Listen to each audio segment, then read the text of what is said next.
Shalom saudaraku yang diberkati oleh Tuhan, berjumpa lagi bersama saya kandidat Romeo Trianto. Kali ini saya akan membawakan renungan harian bagi kita sekalian.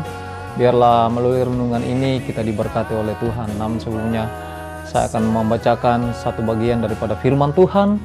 Terlebih dahulu kita mohon pertolongan Tuhan agar supaya Tuhan memberi hikmat kepada kita, pengertian kepada kita, sehingga apa yang akan kita baca, apa yang akan kita renungkan tidak akan berlalu sia-sia. Itu akan menjadikan iman kita semakin berakal, bertumbuh, dan berbuah di dalam Tuhan. Kita satu dalam doa, kita berdoa.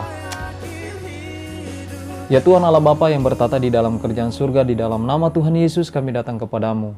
Kami mengagungkan, memuliakan, dan menyembah Engkau Tuhan. Betapa sungguh luar biasanya Engkau di dalam kehidupan kami. Kalau kami boleh ada hingga pada detik ini, kami percaya itu semua karena kemurahan Tuhan, semua karena anugerah Tuhan yang Tuhan telah berikan kepada kami. Kami patut bersyukur Tuhan untuk setiap segala sesuatu yang dapat kami alami dalam hidup ini. Dan kami percaya kalau kami dapat melewati, itu semua karena kemurahan Tuhan. Saat ini Tuhan kami akan belajar firman-Mu. Tuhan suci, kuduskan kami. Engkau beri kami hikmah dan pengertian Tuhan. Sehingga apa yang akan kami dengarkan tidak akan berlalu sia-sia, tetapi itu akan menjadikan iman kami semakin berakar, bertumbuh, dan berbuah di dalam Tuhan. Terpujilah Engkau Tuhan. Di dalam nama Tuhan Yesus kami berdoa. Haleluya. Amin. Saudaraku yang diberkati oleh Tuhan, hari ini saya akan hadir dengan renungan harian. Sebagai info saudaraku, bahwa setiap hari saya akan hadir melalui YouTube saya untuk membagikan kekuatan firman Tuhan. Saudaraku yang diberkati oleh Tuhan, kita sama-sama belajar akan firman Tuhan sehingga di saat-saat ini ketika kita isolasi mandiri di rumah, kita bisa buka YouTube, kita bisa membuka renungan-renungan firman Tuhan yang disampaikan oleh para hamba-hambanya, sehingga di dalam isolasi mandiri ini kita tetap dikuatkan bersama dengan Tuhan. Saudara yang berkati oleh Tuhan, kita masih dalam situasi Paskah, ya, kebangkitan Yesus Kristus. Ada satu bagian dari firman Tuhan yang saya mau bagikan kepada kita pada pagi hari ini, yang terambil di dalam Lukas 24 ayat yang ke-36. Saya baca di dalam nama Tuhan. Dikatakan begini, dan sementara mereka bercakap-cakap tentang hal-hal itu, Yesus tiba-tiba berdiri di tengah-tengah mereka dan berkata kepada mereka, damai sejahtera. Saudaraku yang diberkati oleh Tuhan,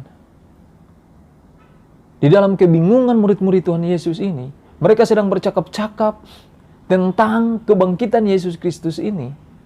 Mereka sedang mengumpulkan bukti-bukti tentang kebangkitan Yesus Kristus ini.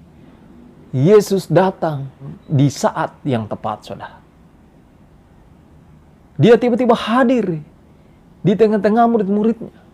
Dan dia katakan, damai sejahtera. Nah, saudara yang berkata oleh Tuhan, ini yang kita pelajari pada saat ini. Kata Tuhan Yesus, damai sejahtera. Saudara yang diberkati oleh Tuhan, damai sejahtera itu adalah hak dan sekaligus tanggung jawab setiap orang yang mengikuti Yesus. Termasuk saudara dan saya. Ketika kita sudah menjadi pengikut Kristus, berarti kita berhak menerima damai sejahtera itu, sekaligus adalah tanggung jawab bagi kita. Nah, saudara yang berkati oleh Tuhan, damai sejahtera kita dapat hanya dengan melalui darah Yesus Kristus yang telah memperdamaikan antara kita dengan Allah. Bagaimana mungkin kita berkata bahwa kita telah memiliki damai sejahtera itu, tetapi kita masih ada di dalam kekuasaan dosa, tetapi kita masih melakukan dosa, kita diperbudak oleh dosa. Kita menjadi seteru Allah. Bagaimana mungkin kita akan mendapatkan damai sejahtera itu, saudara? Tetapi, oleh karena kasih Allah di dalam kehidupan saudara dan saya, melalui kematian Yesus Kristus, Dia datang untuk mencurahkan darahnya, untuk memperdamaikan kita semua dengan Allah Bapa di surga. Jadi saudara yang berkati oleh Tuhan, damai sejahtera yang kita peroleh hanya melalui darah Kristus yang telah tercurah di kayu salib. Dia datang, saudara, tanpa harus memilih, tanpa harus memandang siapa kita sebenarnya. Dia datang mencurahkan darahnya agar supaya ada perdamaian antara kita dengan Allah Bapa di surga. Agar supaya keselamatan yang telah hilang itu dikembalikan kepada kita, sehingga kita dapat memperoleh damai sejahtera yang Tuhan berikan itu kepada kita. Yang kedua, bahwa damai sejahtera itu dimulai dari diri kita sendiri. seluruh diri kita itu dikuasai oleh damai sejahtera yang dari Tuhan itu. Damai sejahtera itu bekerja secara aktif, bukan pasif. Setelah kita menerima Yesus Kristus sebagai Tuhan dan Juru Selamat kita, kita telah memperoleh damai sejahtera itu. Dan damai sejahtera itu harus ada, tetap ada di dalam kehidupan kita. Cara kerja damai sejahtera itu, saudaraku yang berkati oleh Tuhan, yaitu bekerja dari dalam, bukan dari luar, saudara. Yang berarti saudara berkati oleh Tuhan, damai sejahtera tidak dipengaruhi dengan keadaan-keadaan yang ada di sekeliling kita. Apakah itu keadaan baik? Apakah itu keadaan susah? Apakah itu keadaan yang memburuk? Apakah itu keadaan yang mengecewakan? Damai sejahtera ketika ada di dalam kita, hal-hal yang ada di sekeliling kita itu tidak dapat mempengaruhi kehidupan kita.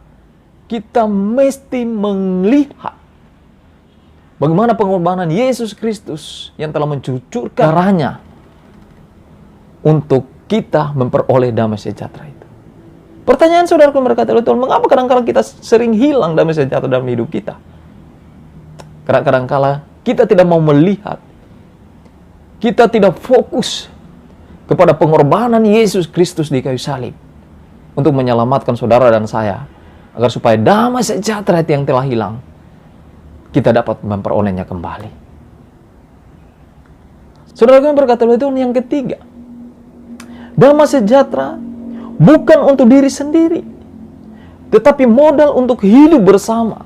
Artinya saudara berkata oleh Tuhan, walaupun damai sejahtera ini dimulai dari diri sendiri, tetapi saya mau katakan bahwa damai sejahtera itu bukan untuk diri sendiri, tetapi untuk model kehidupan kita, untuk orang lain, untuk kehidupan bersama. Jadi damai sejahtera ini kita harus terapkan di dalam kehidupan kita, di dalam kehidupan berumah tangga, di dalam kehidupan bermasyarakat, di dalam kehidupan berjemaat. Saudaraku berkati oleh Tuhan, banyak orang yang tidak bisa membawa damai sejahtera di dalam kehidupannya. Ada begitu banyak orang tidak bisa membawa damai sejahtera di tengah-tengah keluarganya. Ya. Kalau di tempat kerjanya, damai sejahteranya keluar, saudara. Ya kan? Damai sejahteranya selalu ada. Selalu dibagikan kepada orang-orang lain. Tetapi kembali lagi, ketika dia ada di rumah, maka damai sejahtera itu dia tidak terapkan di tengah-tengah keluarganya. Sehingga damai sejahtera yang Tuhan berikan itu kadang-kadang hilang di tengah-tengah kehidupan rumah tangga kita. Sebaliknya demikian pula, kadang-kadang damai sejahtera itu bisa kita terapkan di tengah-tengah keluarga kita, rumah tangga kita. Tetapi ketika kita telah keluar dari rumah tangga kita, lingkup keluarga kita, damai sejahtera itu mulai hilang. Saudaraku yang diberkati oleh Tuhan, ingat bahwa damai sejahtera itu bukan menjadi milik kita sendiri. Tetapi ketika damai sejahtera itu sudah kita miliki, kita harus bagikan kepada orang lain. Seperti saudara berkata oleh Tuhan di dalam Kolose 3 ayat 15 mengatakan, hendaklah damai sejahtera Yesus Kristus itu memerintah atas hatimu. Ya. Karena untuk itu kamu dipanggil untuk menjadi satu tubuh. Ingat saudara, berkata oleh Tuhan, kita bertanggung jawab kepada damai sejahtera yang Tuhan telah berikan kepada kita. Saudara berkati oleh Tuhan, baiklah kita harus tetap mengingat bahwa damai sejahtera itu hanya kita dapat miliki dari darah Kristus. Sangat mahal saudara. Untuk menerima damai sejahtera itu sangat mahal saudara. Harus mengorbankan nyawa, harus mencucurkan darah saudara. Untuk itu saudara diberkati oleh Tuhan, mari kita benar-benar menerima damai sejahtera yang telah diberikan Tuhan Yesus Kristus itu kepada kita. Dan biarlah damai sejahtera itu kita mulai dari diri kita sendiri, dan juga kita bagikan kepada orang-orang yang ada di sekeliling kita. Saudara yang berkati oleh Tuhan, Pada hari ini, saya kembali mengingatkan kepada kita, sudahkah kita mengatakan damai sejahtera? Ketika kita bangun, kita katakan damai sejahtera kepada istri kita, kepada anak-anak kita, kepada kaum keluarga kita. Ketika kita ada di kantor kita, sudahkah kita mengatakan damai sejahtera buat orang-orang di sekeliling kita? Kalau belum, saudaraku berkati oleh Tuhan, mulailah kita memperkatakan damai sejahtera itu kepada diri kita sendiri, kepada kaum keluarga kita, kepada orang-orang di sekitar kita, dimanapun kita berada. Karena damai sejahtera itu sangat mahal, saudara. Ya, ingat saudara berkata, karena damai sejahtera yang Tuhan Yesus berikan kepada kita, itu sangat mahal harganya. Dan tidak ada satu orang pun yang dapat mengambil dari dalam kehidupan kita. Terpujilah Tuhan, kekalah kerajaannya, agunglah namanya, dan biarlah kekuasaannya akan selalu ada buat saudara dan saya. Tuhan Yesus memberkati kita. Selamat beraktivitas. Biarlah perlindungan kuasa Allah akan selalu melindungi kita dimanapun kita berada. Amin.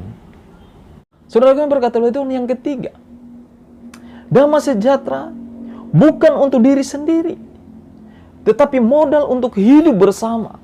Artinya saudara berkata oleh Tuhan, walaupun damai sejahtera ini dimulai dari diri sendiri, tetapi saya mau katakan bahwa damai sejahtera itu bukan untuk diri sendiri, tetapi untuk model kehidupan kita, untuk orang lain, untuk kehidupan bersama. Nah, jadi damai sejahtera ini kita harus terapkan di dalam kehidupan kita, di dalam kehidupan berumah tangga, di dalam kehidupan bermasyarakat, di dalam kehidupan berjemaat. Saudaraku berkati oleh Tuhan, banyak orang yang tidak bisa membawa damai sejahtera di dalam kehidupannya. Ada begitu banyak orang tidak bisa membawa damai sejahtera di tengah-tengah keluarganya. Ya. Kalau di tempat kerjanya, damai sejahteranya keluar, saudara. Ya kan? Damai sejahteranya selalu ada. Selalu dibagikan kepada orang-orang lain. Tetapi kembali lagi, ketika dia ada di rumah, maka damai sejahtera itu dia tidak terapkan di tengah-tengah keluarganya. Sehingga damai sejahtera yang Tuhan berikan itu kadang-kadang hilang di tengah-tengah kehidupan rumah tangga kita. Sebaliknya demikian pula, kadang-kadang damai sejahtera itu bisa kita terapkan di tengah-tengah keluarga kita, rumah tangga kita. Tetapi ketika kita telah keluar dari rumah tangga kita, lingkup keluarga kita, damai sejahtera itu mulai hilang. Saudaraku yang diberkati oleh Tuhan, ingat bahwa damai sejahtera itu bukan menjadi milik kita sendiri. Tetapi ketika damai sejahtera itu sudah kita miliki, kita harus bagikan kepada orang lain. Seperti saudara berkati oleh Tuhan di dalam Kolose 3 ayat 15 mengatakan, hendaklah damai sejahtera Yesus Kristus itu memerintah atas hatimu. Ya. Karena untuk itu, kamu dipanggil untuk menjadi satu tubuh. Ingat saudara, berkati oleh Tuhan. Kita bertanggung jawab kepada damai sejahtera yang Tuhan telah berikan kepada kita. Saudara, berkati oleh Tuhan, baiklah kita harus tetap mengingat bahwa damai sejahtera itu hanya kita dapat miliki dari darah Kristus. Sangat mahal, saudara. Untuk menerima damai sejahtera itu sangat mahal, saudara. Harus mengorbankan nyawa, harus mencucurkan darah, saudara. Untuk itu, saudara diberkati oleh Tuhan, mari kita benar-benar menerima damai sejahtera yang telah diberikan Tuhan Yesus Kristus itu kepada kita. Dan biarlah damai sejahtera itu kita mulai dari diri kita sendiri, dan juga kita bagikan kepada orang-orang yang ada di sekeliling kita. Saudara yang berkati oleh Tuhan, pada hari ini saya kembali mengingatkan kepada kita, sudahkah kita mengatakan damai sejahtera? Ketika kita bangun, kita katakan damai sejahtera kepada istri kita, kepada anak-anak kita, kepada kaum keluarga kita. Ketika kita ada di kantor kita, sudahkah kita mengatakan damai sejahtera buat orang-orang di sekeliling kita? Kalau belum saudaraku berkati oleh Tuhan, mulailah kita memperkatakan damai sejahtera itu kepada diri kita sendiri, kepada kaum keluarga kita, kepada orang-orang di sekitar kita, dimanapun kita berada. Karena damai sejahtera itu sangat mahal, saudara. Ya, ingat saudara berkata, karena damai sejahtera yang Tuhan Yesus berikan kepada kita, itu sangat mahal harganya. Dan tidak ada satu orang pun yang dapat mengambil dari dalam kehidupan kita. Terpujilah Tuhan, kekalah kerajaannya, agunglah namanya, dan biarlah kekuasaannya akan selalu ada buat saudara dan saya. Tuhan Yesus memberkati kita, selamat beraktivitas, biarlah perlindungan kuasa Allah akan selalu melindungi kita dimanapun kita berada. Amin.